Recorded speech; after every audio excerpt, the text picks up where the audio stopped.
Hello students, आज हम लोग बात करेंगे 8085 इंटरप्ट सिग्नल्स की और एक्सटर्नली इनिशिएटेड सिग्नल्स। तो देखिए, जो अभी हमने 2-3 वीडियो पहले 40 पिन डायग्राम पढ़ाया था आपको 8085 माइक्रोप्रोसेसर का, तो उसमें ही जो हमने बताया था आपको कि छः जो भी माइक्रोप्रोसेसर के अंदर सिग्नल यूज़ होते हैं 8085 के, उसको हम 6 कैटेगरीज में डिवाइड करते हैं। तो वन बाय वन करके सारी कैटेगरीज हम लोग डिस्कस कर रहे हैं। आज हम लोग डिस्कस करेंगे 8085 इंटरप्ट, मतलब इसमें कौन कौन से इंटरप्ट होते हैं, किस टाइप के होते हैं, और एक्सटर्नली इनिशिएटेड ऑपरेशन, मतलब वो ऑपरेशन जो बाहर से इनिशिएट किए जाते हैं, externally initiated operations of 8085 micro processor. ये आपको जो है आज हम लोग डिस्कस करेंगे। तो देखिए, 8085 माइक्रोप्रोसेसर में क्या होता है कि वहाँ पे बेसिकली 5 इंटरप्ट सिग्नल्स होते हैं that can be use to interrupt a program execution. तो 8085 में 5 तरह के इंटरप्ट होते हैं, ठीक है, इंटरप्ट सिग्नल्स होते हैं। और इन इंटरप्ट का काम क्या होता है, ये प्रोग्राम के एग्जीक्यूशन को रोक देते हैं। ये प्रोग्राम के एग्जीक्यूशन को, मतलब प्रोग्राम रन कर रहा है, अगर कोई भी इंटरप्ट सिग्नल हाई हुआ या कोई भी इंटरप्ट हुआ तो प्रोग्राम एग्जीक्यूशन रुक जाता है, ठीक है।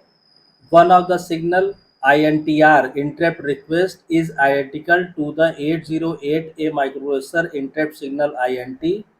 The others are enhancement to the 8080A. अब इन पांचों सिग्नल में से एक जो सिग्नल है इंटरप्ट रिक्वेस्ट INTR, ठीक है, ये जो इंटरप्ट रिक्वेस्ट सिग्नल है, ये सिग्नल तो 808A इंटरप्ट रिक्वेस्ट, ठीक है, ये जो सिग्नल है ये जो 8085 के पहले जो माइक्रोप्रोसेसर था 8080A, उसमें भी प्रेजेंट था और उसमें ये सिग्नल का नाम था INT, केवल इंटरप्ट बोलते थे। लेकिन एक तो ये हो गया, बाकी के जो 4 बचते हैं वो 8085 में ही वो इंटरप्ट डेवलप किए गए हैं, ठीक है।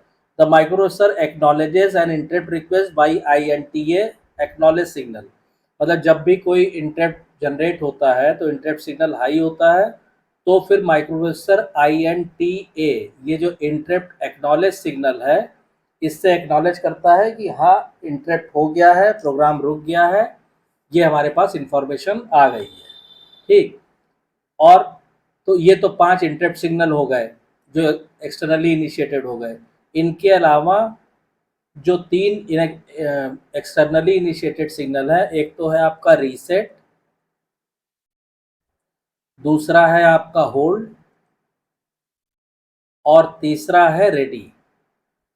ये रेडी, ठीक है, ये क्या है, ये एक्सटर्नली इनिशिएटेड ऑपरेशन है, मतलब it accept the externally initiated signals as input to respond to the hold request.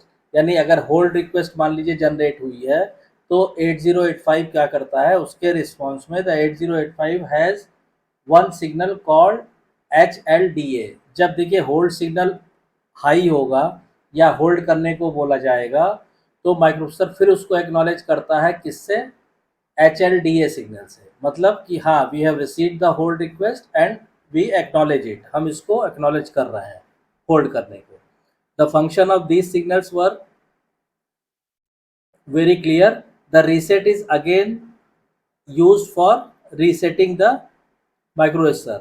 अब इसमें क्या होता है कि एक एक करके इसको, अगर हम पहले हम इंटरप्ट्स की बात करते हैं, ये तो हमने आपको बता दिया कि ये और सिग्नल होते हैं, ठीक है। अगर इसको मान लीजिए हम टेबल फॉर्म में इसको हम डिस्कस करें सारे सिग्नल्स को, तो देखिए वन बाय वन हम यहाँ पे लिखते हैं। जैसे इंटरप्ट INTR, ये हो गया आपका इनपुट सिग्नल हो गया, मतलब इस सिग्नल का मतलब क्या होता है, इंटरप्ट रिक्वेस्ट।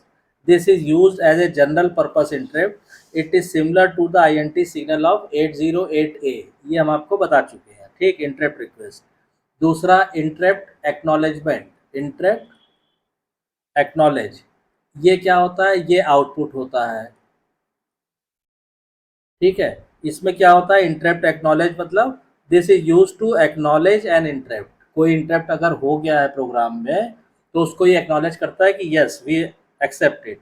उसके बाद बाकी तीन जो होते हैं, जैसे आपने लिखा आर एस टी 7.5, फिर आर एस टी 6.5, और फिर होता है आर एस टी 5.5। ये क्या है, ये भी इनपुट है।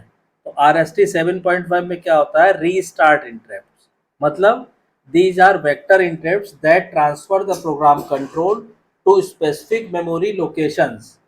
They have higher priorities than INTR interrupt.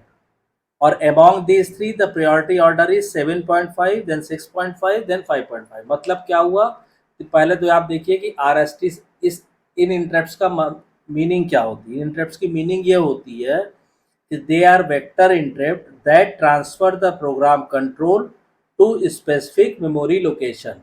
मतलब कि प्रोग्राम में देखिए, जो हम लोगों ने शुरुआत में जब माइक्रोप्रोसेसर पढ़ना शुरू किया था तो ये हमने देखा था कि प्रोग्राम काउंटर एक रजिस्टर होता है पीसी, जिसके अंदर अगला इंस्ट्रक्शन जो एग्जीक्यूट होना होता है उसका एड्रेस होता है। ठीक है, फिर वो एग्जीक्यूट होता है, उसका अगला एड्रेस होता है। तो ऐसे line by line program execute होता रहता है। लेकिन जब R S T interrupt generate होते हैं या हाई होते हैं या एक्टिव होते हैं, तो मान लीजिए ये इंस्ट्रक्शन एग्जीक्यूट हो रहा है और उसके बाद आर एस टी एक्टिवेट हो गया, तो अब इसके बाद ये वाला इंस्ट्रक्शन नहीं एग्जीक्यूट होगा। आर एस टी जहाँ पे भेजेगा, जिस मेमोरी लोकेशन पे, वहाँ पे जो इंस्ट्रक्शन होगी वो एग्जीक्यूट होगा। तो ये काम होता है आर एस टी 7.5, 6.5 और 5.5 का। और अगर आप प्रियोरिटी की बात करें, मान लीजिए कि दो इंटरप्ट एक साथ साइमल्टेनियसली अकर हो रहे हैं, तो प्रियोरिटी हाईएस्ट प्रियोरिटी होती है 7.5 की। सबसे पहले इसको एक्नॉलेज करेंगे, उसके बाद 6.5 की। आर एस टी लगा दीजिएगा, ये आर एस टी में बार बार नहीं लिख रहा हूँ। आर एस टी 7.5, फिर आर एस टी 6.5, फिर आर एस टी 5.5, और उसके बाद लोएस्ट प्रियोरिटी होती है आई एन टी आर की। तो ये आप चाहे तो इसको ऐसे लिख सकते हैं, decreasing order of, decreasing order of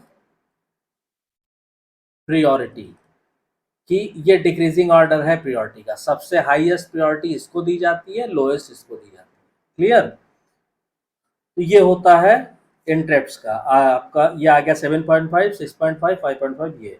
अब इसके अलावा भाई 1, 2 और 3, 4, 5, इन 5 इंटरप्ट्स के अलावा आपके पास और जो सिग्नल होता है, जैसे एक होता है आपका ट्रैप। ठीक है, ट्रैप से क्या होता है, ये भी क्या है, ये भी आपका इनपुट है, ये ध्यान रखिएगा। तो ट्रैप सिग्नल हाई होने से क्या होता है, this is a non maskable interrupt and has the highest priority. ये नॉन मास्केबल इंटरप्ट है, ये ध्यान रखिएगा, नॉन मास्केबल इंटरप्ट, और इसकी हाईएस्ट प्रियोरिटी होती है कि अगर ये एक्टिवेट है तो इन सबसे पहले यही एग्जीक्यूट होगा।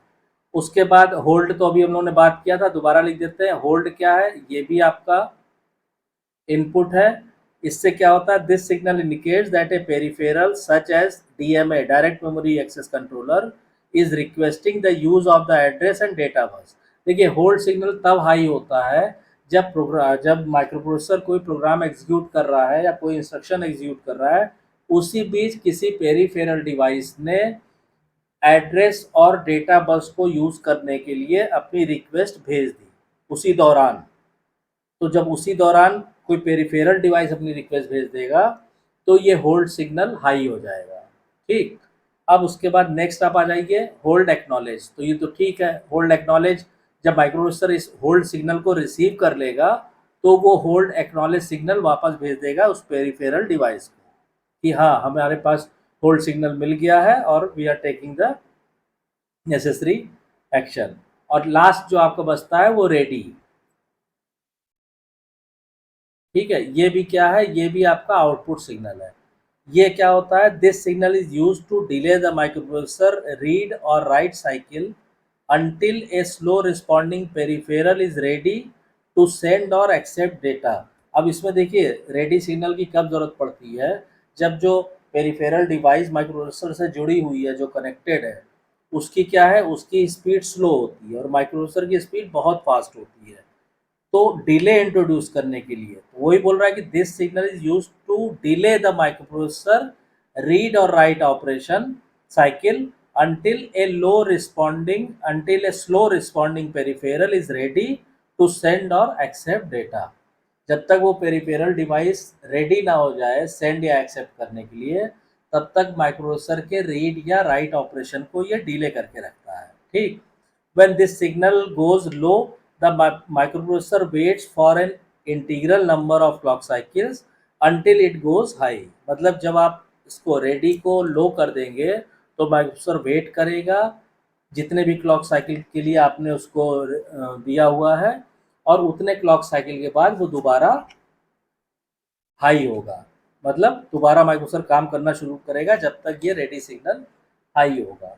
तो ये सारे सिग्नल हो गए आपके। ठीक है, इंटरप्ट सिग्नल भी मैंने आपको बता दिया, ये बता दिया। अच्छा, इसके अलावा दो सिग्नल जो रीसेट वाले होते हैं उसको और डिस्कस कर लेते हैं कि इसमें दो सिग्नल होते हैं, रीसेट इन और रीसेट आउट।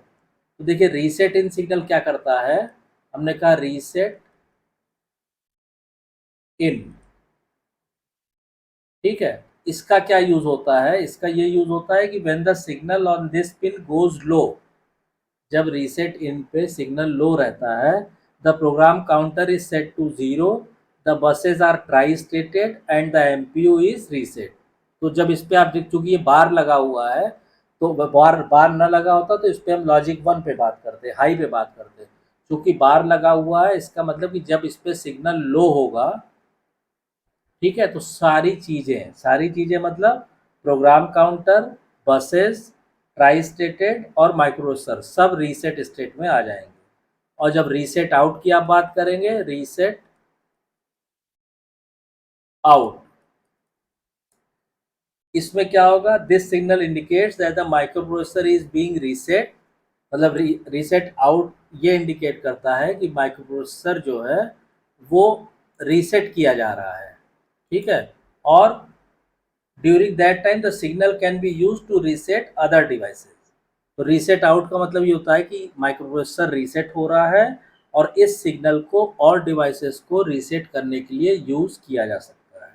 तो ये सारे सिग्नल्स हो गए आपके जो माइक्रोप्रोसेसर में यूज होते हैं। आज सारे सिग्नल्स मेरे हिसाब से जो माइक्रोप्रोसेसर में यूज होते हैं, जो 6 कैटेगरीज हमने बताई थी, वो कवर हो गए। इसमें एक रह गया आपका सीरियल इनपुट आउटपुट पोर्ट का, उसको और डिस्कस कर लेते हैं। सीरियल इनपुट आउटपुट पोर्ट्स, ठीक है, ये क्या होते हैं कि देखिए 8085 has 2 signals to implement the serial transmission.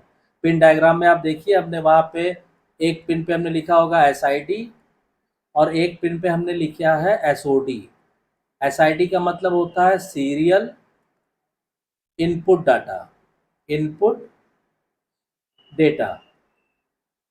ठीक है, और SOD का मतलब होता है serial output data, serial output data. ठीक है, इसका क्या मतलब यूज होता है कि जब हमको डेटा को सीरियली इनपुट करना हो, 1 बाय 1 करके एक्सेप्ट करना हो, तो हम SID यूज़ करते हैं। और जब हमको सीरियली आउटपुट करना हो या माइक्रोप्रोसेसर को पेरिफेरल की सीरियल पोर्ट से कनेक्ट करना हो, तो हम SOD यूज़ करते हैं। आगे कमिंग वीडियोस में इसको हम और डिटेल में डिस्कस करेंगे, इसलिए अब इसको हम यहीं पे अभी वाइंड अप कर देते हैं। ठीक, तो आई होप कि आपको सारे सिग्नल्स और पिन डायग्राम 8085 माइक्रोप्रोसेसर के क्लियर हो गए होंगे। अगर कुछ रह गया या कोई डाउट या कन्फ्यूज़न है आपके मन में, तो आप कमेंट लाइन में कमेंट करके पूछ सकते हैं। और अगर वीडियो कंटेंट पसंद आ रहा है तो प्लीज़ वीडियो को शेयर कीजिए, लाइक कीजिए, चैनल को सब्सक्राइब कीजिए और नोटिफिकेशन बेल को ऑन कर दीजिए, ताकि जब भी नई वीडियो डाली जाए उसकी इन्फॉर्मेशन आपको तुरंत मिल जाए। Thank you.